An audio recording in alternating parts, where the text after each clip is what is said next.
So guys, আশা করি সবাই ভালো আছেন। আপনাদের দোয়ায় আমার খুব ভালো থাকার কথা, কিন্তু আসলে মনটা একদমই ভালো নাই। কারণ রাত্রিরে চিটাগাং আসার পথে ঢাকা দিয়া একটা নিউ ভলেশ্বর পরিবহন আর আমি একসাথেই পার হয়েছিলাম।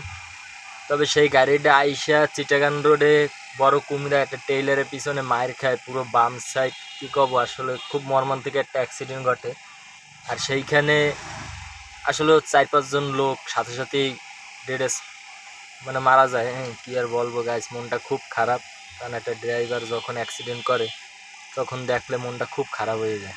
তো চলুন আপনাদের গাড়িটা দেখাই। তো গাইস, এই সেই ভলেশ্বর গাড়ি, পুরো ভিডিওটাই দেখুন। এখানে ওই যে ফায়ার সার্ভিসের লোক আছে 4-5টা লাশ, মানে হেল্পার সবাই মারা গেছে। ড্রাইভারের অবস্থা খুবই খারাপ, তারে মেডিকেলে নেওয়া হয়েছে। তো আর কি বলবো, আসলে খুব মর্মান্তিক একটা দুর্ঘটনা হয়েছে। দেখতে থাকুন।